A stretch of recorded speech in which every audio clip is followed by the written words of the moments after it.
தசரதர் என்ற மாமனிதரின் கதை பழம்பெரும் நகரமான அயோத்தியிலிருந்து தொடங்குகிறது. தசரத மன்னரால் ஆளப்பட்டு வந்த நாட்டின் அழகிய தலைநகர் புனித நதியான சரையுவின் கரையில் அமைந்திருந்தது. அவருக்கு அன்பும் அழகும் நிறைந்த 3 மனைவிகள் இருந்தனர். இருப்பினும் தனக்கு பிறகு நாட்டை வழிநடத்தவும் தங்கள் புகழை தொடர்ந்து எடுத்துச் செல்லவும் அவசியமான ஒரு வாரிசை எண்ணி அவரின் இதயம் கனத்திருந்தது. குழந்தை வரத்திற்காக சடங்கு நடத்திய தசரதர் ஒரு புனித சடங்கை கடவுள்களுக்கு நடத்தினார். அவர்கள் மனம் குளிர்ந்து அவருக்கு குழந்தை வரம் தருவார்கள் என நம்பி அதை நடத்த முடிவு செய்தார். இந்த சடங்கில் நெருப்பிலிருந்து ஒருவர் தோன்றி இனிய ஒரு பானத்தை வழங்கினார். அவர் குழந்தை பிறக்க அந்த பானத்தை 3 அரசிகளுக்கும் வழங்குமாறு அரசனை பணித்தார். 4 குழந்தைகள் ஒரு நாள் அரசரின் கனவு நிஜமானது. அவருடைய பிரார்த்தனைகளுக்கு விடை 4 மடங்காக கிடைத்தது. அதாவது அவருக்கு 4 பிள்ளைகள் பிறந்தனர். அவர் பெருமகிழ்ச்சி அடைந்தார். ராமர் ராணிகளில் மூத்தவரான கௌசல்யின் வயிற்றில் பிறந்த முதல் மகன் ஆவார். ராணி சுமித்திரைக்கு லட்சுமணன் மற்றும் சத்ருகனன் என 2 குழந்தைகள் பிறந்தனர். பரதன் அரசருக்கு மிகவும் பிடித்தமான ராணி கைகேயிக்கு பிறந்தார். 4 நல்ல சகோதரர்கள். இந்த 4 பிள்ளைகளும் அரச பரம்பரையின் பழம்பெரும் பாரம்பரிய முறையில் இளவரசர்களாக வளர்க்கப்பட்டனர். நாட்டின் தலைச்சிறந்த ஆசிரியர்களால் வில்வித்தை, குதிரையேற்றம், வாள் பயிற்சி மற்றும் இளவரசர்களுக்கே உரிய பண்புகள் ஆகியவற்றில் திறம்பட கற்பிக்கப்பட்டனர். அவர்களுக்கு தைரியம், உண்மை, கலாச்சாரம் மற்றும் ஆன்றோர் சான்றோர் ஆகியவரிடத்தில் மரியாதை ஆகியவற்றின் மதிப்பு மற்றும் முக்கியத்துவத்தை எடுத்துரைத்தனர். அவர்கள் வெறும் சகோதரர்களாக மட்டுமின்றி நல்ல நண்பர்களாகவும் விளங்கினர். ஒரு நாள் தசரதரின் அரசவைக்கு விஸ்வாமித்திர மாமுனிவர் வருகை தந்தார். அவரை மிகவும் மரியாதையுடனும் இன்முகத்துடனும் அரசர் வரவேற்று உபசரித்தார். அரசர் முனிவரிடம் அவருக்கு சேவை செய்ய காத்திருப்பதாகவும் அவருக்கு தேவையானவற்றை கேட்குமாறும் வேண்டிக் கொண்டார். அவர் கேட்கும் எதையும் தான் செய்ய தயாராய் இருப்பதாக அரசர் தெரிவித்தார்.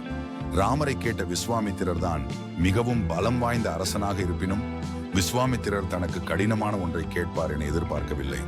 ஆனால் அதுவே இறுதியில் நடந்தது. விஸ்வாமித்திரர் அரசரின் நாடு மற்றும் செல்வங்கள் ஆகிய அனைத்தையும் விட மதிப்பு வாய்ந்த அரசன் மிகவும் நேசித்த ஒன்றை, அதாவது ராமரை கேட்டார்.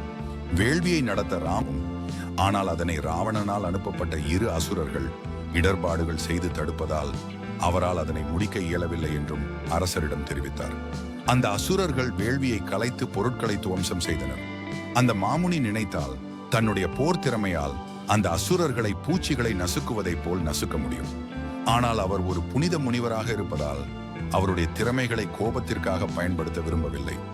அதனால் அவர் தன் வேள்வியை காப்பதற்கு ராமனை அனுப்பும்படி தசரதரிடம் கேட்டுக்கொண்டார். அரசருக்கோ பேரதிர்ச்சி.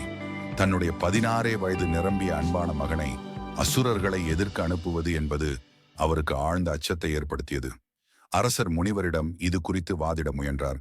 மன்றாடி பார்த்தார். தானே வருவதாகவும் அல்லது தன்னுடைய பெரும் படையையும் அனுப்ப தயாராயிருப்பதாகவும் தெரிவித்தார். ஆனால் முனிவருக்கோ கடும் கோபம் மேலிட்டது. அவர் அரசனை பார்த்து வாய்மை தவறியவன் என்று குற்றம் சாட்டினார். எதிர்பாராத விளைவை சந்தித்த தசரதர் அப்போது தசரத மன்னர்தான் இளைய வயதில் இருக்கும்போது நிகழ்ந்த சம்பவம் ஒன்று அவருக்கு நினைவிற்கு வந்தது. அவர் ஒரு நாள் காட்டில் வேட்டையாடுகையில் ஒரு குளத்தின் அருகே மான் பருகும் ஓர் ஓசையை கேட்டு அந்த திசையில் அம்பை எறிந்தார். ஓசை வரும் திசையை வைத்து குறி தவறாமல் அம்பு எய்யும் ஒரு அற்புதமான வில்வித்தைக்காரர் அவர். ஆனால் அந்தோ பரிதாபம், அவர் திறமை அனைத்தும் ஒரு எதிர்பாராத விளைவை ஏற்படுத்திவிட்டது. தசரதர் விடுத்த அம்பின் இலக்கு தண்ணீரை சேகரித்துக் கொண்டிருந்த ஒரு இளம் துறவி மீது அன்பு பாய்ந்து துறவி அதே இடத்தில் மரணமடைந்தார். செய்த தவறால் வாயடைத்து போன அவர் கடும் துன்பத்தை அனுபவித்தார்.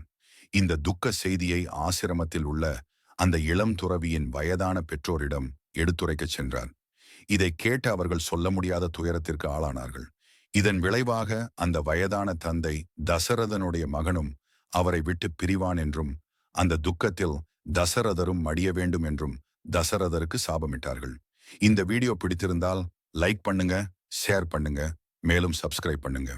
மீண்டும் அடுத்த வீடியோ பாகம் 3 சந்திப்போம். நன்றி.